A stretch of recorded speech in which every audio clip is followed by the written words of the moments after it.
This is Mike Furlan, EGR 1000 instructor. I've got the Mimic project for Lance Malmasari, Dylan Zupek, and Christian Harms. What we've done for the project, or what they've done for the project, is build a model tank. And I'm going to turn it over to the guys, and they're going to go ahead and tell us a little bit about the tank, the design, ideas, and how it's working. So this is our Mimic project. As you can see here, we 3D printed the body and the plow. We bought the treads off of Amazon. Inside there is a Raspberry Pi microcomputer and an H-drive board to control the two DC motors. The Raspberry Pi was programmed in Python, and we programmed it to control the two motors, which are inside the tank. We have a battery pack on top, and this battery pack is for the Raspberry Pi. We have another battery inside, and that's for the two motors. And the battery on the inside, it's connected to the H-array board, and we use that board as an intermediate to control the two motors with the Raspberry Pi. As you can see here, this is the tank itself. So the tank is 3D printed in a couple of different sections because it's about 18 inches long, which is a little bit too big to print in one 3D print. So there's 4 tank chassis sections, and then each of the rollers in there, and then there's some articulating suspension with a flexible suspension link in the middle there. Other than that, it's pretty straightforward. All this stuff was designed by us. We didn't find any parts online.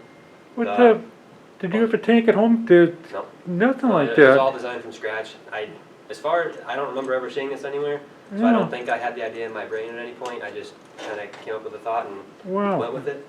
So the drivetrain inside is driven off of 2 DC 540 can motors and like a regular 10 scale RC car.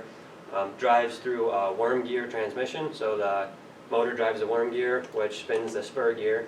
It's a 27-to-1 gear reduction, which obviously is going to slow it down quite a bit, give it quite a bit of torque with a faster spinning motor. It's a 54-turn motor.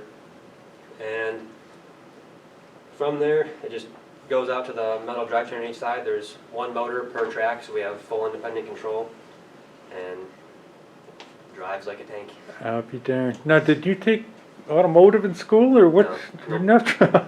Okay, you guys are much better than me at this then. So, all right, so we've got the tank, we've got that, we've got, let's see if there's anything else I need to, and the drawings, I know you gave me the drawings before Thanksgiving, well before Thanksgiving, I got them out there. What about the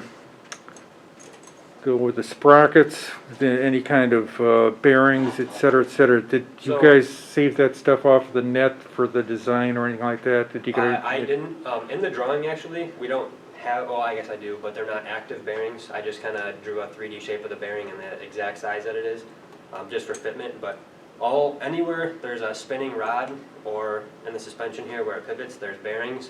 There's 2 on each side sandwiching the wall of the chassis, which allows for really nice perpendicular slots for the bolts to go through and the drivetrain to spin in. But yeah, everywhere there's 44 bearings total, and then other than that, I mean, it's pretty simple. It's just a big tub with a couple motors inside, which, I mean, if we wanted to, we could open up this and show to the camera just the back half for showing it. Okay, I know Lance and I talked about it before, but the tolerancing on this, you used a rule of thumb? Yeah, it's not an actual, necessarily rule. It's just what I've had from experience 3D printing. Okay. It was a 0.03 tolerance, so anywhere where the bearings had to go, the bearings were exactly ½ an inch, so the tolerance was 0.53 was the actual diameter of the hole, and everything snapped and fit in really well. So for the camera, you can see the drivetrain here is 2 DC motors spinning worm gear transmissions, 1 on each side, and then all the brains are up in here, the Raspberry Pi he was talking about. Hold up just a hair. Let's see, I can get that. Want me to go? Yeah, There sure. we go.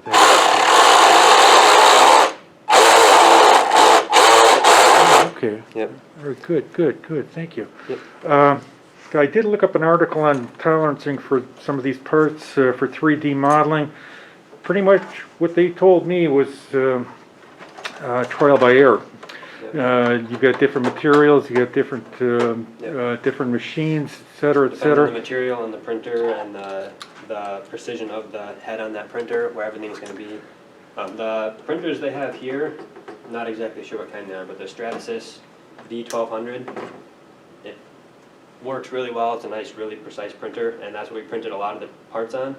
And all the bearing slots in those were perfect. The other 3D printed parts were good. They were a little bit tighter, but the bearings still fit right in, snapped right in. How did you Nice figure and out tight. the length out there? Now, did you take a look at the tracks first and figure out we got? I just kind of figured out a dimension that would, I really just started at about 12 inches and I started putting stuff together and I was like, it looks a little too square and I want it to be longer to kind of be proportional, so I made it a little bit longer. To design it first, I designed the entire chassis as one part, and then afterwards went in and cut it into sections the size I needed.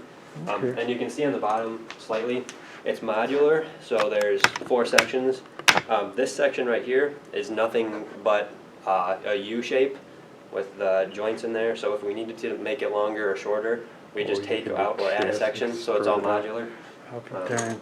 And then the tops were, I guess I can show that too. The tops, being thin and everything, had to design it with a little bit extra strength behind it, also to help with print time. We have ribbing in all the back sides of the parts. This side was designed to be a mount for anything we wanted to. Right now it's a plow in the front, but if in the future somebody wanted to change it to something else, they could.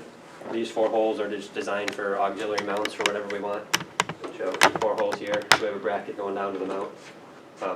Plow is going to be controlled by a servo, so it'll go up and down as needed from the remote, all remote controlled. The PS4 controller. Yep. Okay. And then you Now- can go into detail about how everything's controlled if you want Now to. the tracks, you just ordered from a company, or you tell them you need this length, So, or do you have not to even cut them, that. or? It was on Amazon. It was just a kit. What we ended up having to do was cut out about 8 links, I think. So all Okay. you do is you just take out one of the pins in here, it just pushes out or pulls out whichever way you want to do it, and then you take out a second. So if I took out this pin, take out a second pin down here, and that section comes out, and you can shorten it up, or you can add a link that way. We just ended up having to make it a little bit shorter. On here, we have 2 sliders on the front of the track, or top of the track, I should say, and that just allows for all the slop up here that would normally happen to not get down into the rest of the drivetrain and cause any binding issues. That's really all there is to it. If we needed to, if the track ever got loose from a little bit of stretch over time, we can take the screws out and slide it up a little bit. It Or was you- designed with slots originally, but we ended up going with just solid holes to try and keep it more solid. You could take one link out of the tracks too, or something like that if you needed to. Yep. Uh, This slider actually is a structural piece of the tank too. Because all 4 of these tank sections are individual, they're only connected on the bottom, which allows for a lot of flex this way, apart from each other. So there's 1 hole in each individual section inside this slider, which just helps to completely tie the top of the tank together too. Okay. Dylan, I get just a question or two for you. You did the programming on this, is that correct? Yes, I programmed the Raspberry Pi, and I built the electrical circuit that controls the 2 motors. For the Raspberry Pi, it is programmed in Python, and the file size is around 250 lines or so. And what I did is I made an object class for the tank and the 2 treads, and then inside the tank class I put created 2 tread objects, and I used a video game library called Pygame. It's for video games technically, but I used it because it works for this purpose. And we are using a PS4 controller. We're using Bluetooth, and what I did is I set it up so that on startup, on powering up the Raspberry Pi, will check for the PS4 controller. It'll check over Bluetooth until it finds its MAC address, and once it does, once it confirms that the PS4 controller is connected, it'll start running the program, and the program just runs forever until you turn off the Raspberry Pi. And I did that by I went into the files of the computer, and there's a file called rc.local, and you can edit it to where you can add files that you want to run on startup, and that's what I did for the tank program. So to turn it on, all you have to do is you have to plug in the battery for the motors into the H-bridge array, and you need to plug in this phone battery pack into the Raspberry Pi, and then it'll start up, and then you can connect the PS4 controller, and after that it's good to go. You can run it. Where did you learn the programming at? I taught myself. That's what I was going to say. I didn't think your high school had it out there, so that's great. That's terrific out there.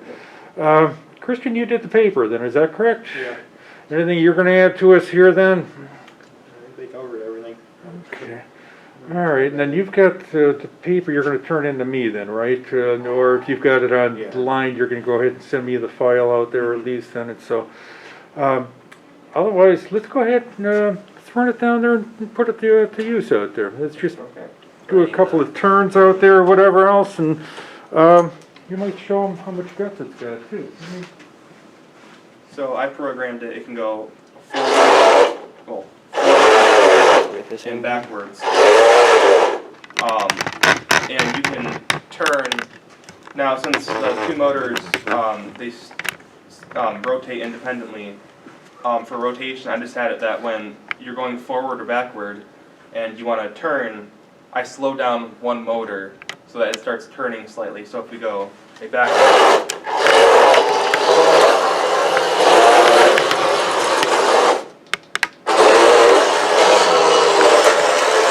As you can see, the motor on the left side, it basically stops. This is just how it works out, and then it starts turning. I also made it so that you can turn in neutral. And what I did for that is I just I spun the motors in opposite directions. Now there is the danger that the track will jump out of the the track will jump. So you have to be careful. You can't On a really tractionable surface, you have to watch out for the track catching and sliding off the side. You just have to be careful with that. Have you designed some kind of a vehicle like this before, or nothing like that? I have not. Programmed it? Nope. You have not. I've kind of worked with before Raspberry Pi. I had an Arduino, which is similar, but it's not like as it's less of a computer, more of like just a microcontroller that you can program.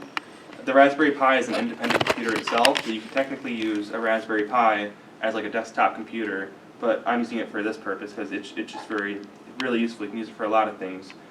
Is that a free software? Well, so the Raspberry Pi, it's a board. It's like its own computer, and I bought it from a website, and it's its own computer. It has everything on it. It has a CPU. It has everything. It's a full computer, and on the Raspberry Pi, it has a set of exposed pins. I think it's 40 pins. And what I did is I used breadboard wire, and I connected it to the Raspberry Pi, and then I connected it to the other board, which controls the motors. And originally I had it set up where so that there was a breadboard, like a breadboard with all the pins you can put in there. Sure. Yeah. I had it set up with that, but that was very it took up a lot of space. And originally I had a different Raspberry Pi. I had a Raspberry Pi Zero, which is a lot smaller. But when I was soldering it, I must have broken it or something because it wouldn't turn on after that. Which it was only $10, so it wasn't that much of an expense. But so I couldn't use that. What language do Pi use? Well, you can use any language you want, but I used Python. Okay. Python is a very basic language. It's really easy to read, and like I said, the file size was 250 lines. The program, like I said, I used Pygame, which it isn't meant for RC tanks and stuff like that. It's more so for designing video games. I used it because I was familiar with it because I've used it to make video games before, and it just worked out because we're using a video game controller and it works with the program, so it worked really well. You want to jump that thing backwards? No, I know you've got the plow on the front. Nope, we got Yep, stuff.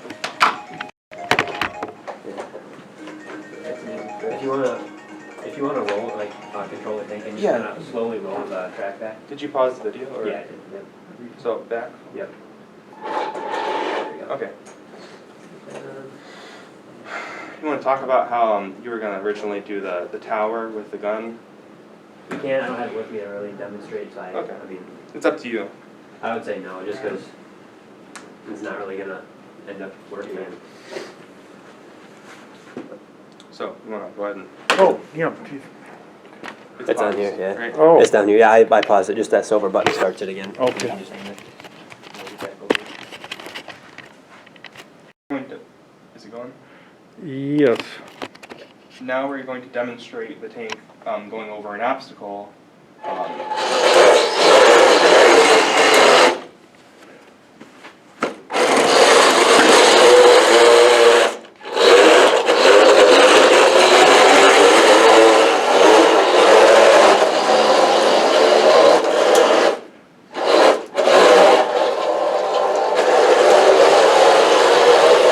Okay.